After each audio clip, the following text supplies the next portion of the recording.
Good morning students. Today we will continue with our topic of arithmetic mean. आज हम सीखेंगे कि weighted arithmetic mean जो है वो कैसे फाइंड आउट किया जाता है. सिंपल अर्थमेटिक मीन जो है वो फाइंड आउट कैसे करना है वो हम सीख चुके हैं. सिंपल अर्थमेटिक मीन में हर एक आइटम को इक्वल इंपॉर्टेंस दी जाती है, लेकिन वेटेड अर्थमेटिक मीन में ऐसा नहीं होता. हर एक आइटम को इक्वल इंपॉर्टेंस नहीं दी जाती.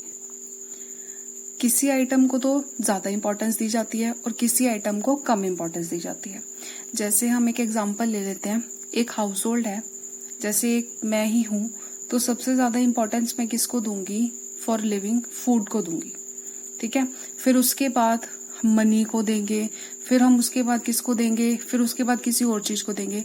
ऐसी जो सबसे पहले जो ज्यादा इंपॉर्टेंट है, किसी के लिए मनी ज्यादा इंपॉर्टेंट हो सकती है, तो जिस पर्सन के लिए जो चीज ज्यादा इंपॉर्टेंट होती है उसको ज्यादा प्रायोरिटी देते हैं वो लोग. जिसके लिए जो चीज कम इंपॉर्टेंस होती है उसको कम प्रायोरिटी दी जाती है. तो अब हम इसको वेटेड अर्थमेटिक मीन को कैसे फाइंड आउट करना है. वेटेड अर्थमेटिक मीन का फॉर्मूला है x bar is equal to summation of WX divided by summation of W. Weighted arithmetic mean में आइटम्स गिवन होंगी और हर एक आइटम्स के वेट्स मीन्स उनकी इंपॉर्टेंस गिवन होगी. जो वेट्स गिवन होंगे वो उनकी इंपॉर्टेंस के अकॉर्डिंग जो है वेट्स हमें गिवन होंगे. तो सबसे पहले हमें क्या करना है, calculate the weighted arithmetic mean. ये हम अब एग्जांपल करते हैं. मार्क्स गिवन है, ये x है. वेट्स गिवन है, वेट मीन्स W. अब सबसे पहले हमने W और x की मल्टीप्लाई करनी है, तो वो क्या हो जाएगा? WX. तो फर्स्ट आएगा हमारा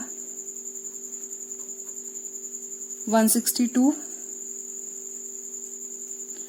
228, 444, 406, 210, 511. अब हमने WX निकाल लिया. अब हमने क्या करना है, समीशन ऑफ WX. समीशन हमें पता है, मतलब उनको ऐड करना है. तो ऐड करके ये आएगा 1961. और हमने W का जो वेट्स हैं उनका भी टोटल कर लेना है. वेट्स का हमारा टोटल आएगा समीशन ऑफ W 28. बस बहुत सिंपल था. अब हमने क्या करना है, फॉर्मूले में पुट करना है 1961 डिवाइडेड बाय 28. अब हम इसको जब सॉल्व करेंगे तो ये हमारा आएगा 70.04. ये था हमारा, बहुत सिंपल था कैसे वेटेड अर्थमेटिक मीन जो है वो हमें फाइंड आउट करना है. अब नेक्स्ट हम सीखेंगे कंबाइंड अर्थमेटिक मीन. वो कैसे कैलकुलेट करते हैं. कई बार क्या होता है, कई बार हमें दो सीरीज गिवन होती हैं, उसके मीन गिवन होते हैं. पार्ट्स में दो सीरीज के पार्ट्स गिवन होते हैं और उनके मीन गिवन होते हैं डिफरेंट सीरीज के. तो हमने क्या करना होता है, पूरी सीरीज का हमें मीन फाइंड आउट करना होता है. तो उस मीन को हम बोलते हैं कंबाइंड अर्थमेटिक मीन. तो इसका फॉर्मूला होता है x बार. अगर 2 सीरीज हैं, 3 सीरीज भी हमें गिवन हो सकती है, 4 सीरीज भी गिवन हो सकती है. तो उस केस में फॉर्मूला है, इन केस अगर n सीरीज गिवन हो तो x बार 1 2 3 n, जहां तक हमें गिवन होंगी. तो x बार फर्स्ट सीरीज का, n1 इज जो n1 फर्स्ट सीरीज की जो टोटल आइटम्स होंगी वो मल्टीप्लाई करना है इनको. ऐसे ही दूसरी सीरीज का भी, ऐसे ही n सीरीज तक सबको हमने क्या करना है, ऐड कर लेना है. और डिवाइड करना है हमने n1 प्लस n2, जहां तक n तक हमारा होगा. तो अब हम क्वेश्चन के थ्रू करते हैं, इससे और ज्यादा क्लियर हो जाएगा. 60 students of section A of class 11th obtained 40 mean marks. 40 students of section B of class 11th obtained 35 mean marks. अब हमें मीन मार्क्स फाइंड आउट करने हैं पूरी क्लास +1 के.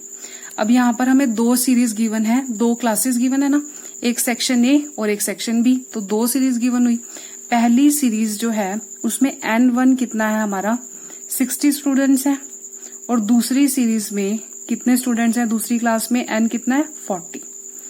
जो फर्स्ट स्टूडेंट्स की क्लास है उसका मीन कितना है हमारा, 40 मीन मार्क्स. ये हमें गिवन है 40 मीन मार्क्स. और दूसरी क्लास का मीन कितना है हमारा, 35 मीन गिवन है. अब हमें क्या फाइंड आउट करना है, पूरा मीन, पूरी क्लास +1 का, मतलब टोटल स्टूडेंट्स कितने हो गए क्लास +1 में, 100 हो गए. 60 + 40. तो अब हमने 100 स्टूडेंट्स का कंबाइंड मीन फाइंड आउट करना है. अब 2 ही सीरीज गिवन है, x बार 1, 2। अब x बार 1 n1 प्लस x बार 2 n2। अब 2 सीरीज ही गिवन है तो 2 तक। अगर 3 गिवन होती तो x बार 3 इंटू n3 ये हो जाता, और नीचे n1 प्लस n2। क्लियर। अब आगे हमने पुट कर देना है। x बार 1 40 है और n1 कितना है हमारे पास 60 और x बार 2 35, n2 इज 40। अब n1 कितना है 60 और n2 हमारा 40। अब हमें इसको सॉल्व कर लेना है। 1400 डिवाइडेड बाय 100। अब ये आएगा हमारा,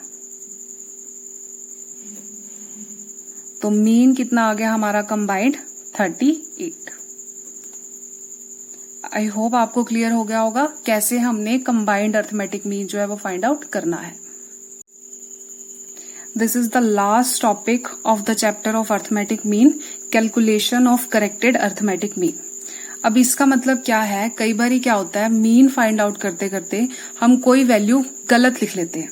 जैसे 83 को 38 लिख लिया, वो बाय मिस्टेक हो जाता है। तो उस केस में हमने करेक्टेड अर्थमेटिक मीन जो है वो कैसे कैलकुलेट करना है। Mean is equal to summation of x wrong, जो हमने गलत निकाल लिया, गलत समीशन ऑफ एक्स निकालेंगे, प्लस जो हमारी करेक्ट वैल्यू होगी माइनस जो इनकरेक्ट वैल्यू हमने लिख ली थी, डिवाइडेड बाय n। तो अब हम इससे रिलेटेड एक क्वेश्चन करते हैं। Mean marks obtained by 100 student is equal to 40। तो अब इससे हमें क्या पता चला, n हमें गिवन है 100, नंबर ऑफ स्टूडेंट्स गिवन है, तो नंबर ऑफ स्टूडेंट्स क्या होते हैं n, और मीन कितना गिवन है इसका 40। अब ये इंडिविजुअल सीरीज है, पता चल गया, और तो कुछ गिवन ही नहीं है। Later on it was found that one value was read as 83 instead of 53। तो अब हमें ये पता चला एक वैल्यू को हमने कितना रीड कर लिया 83। तो ये क्या वैल्यू है, इनकरेक्ट वैल्यू। 83 हमने उसको रीड कर लिया, लेकिन जो करेक्ट वैल्यू थी वो कितनी थी हमारी, वो थी 53। अब ये तो हमें क्वेश्चन से पता चल गया। अब हमने क्या फाइंड आउट करना है, पहले रोंग समीशन ऑफ एक्स।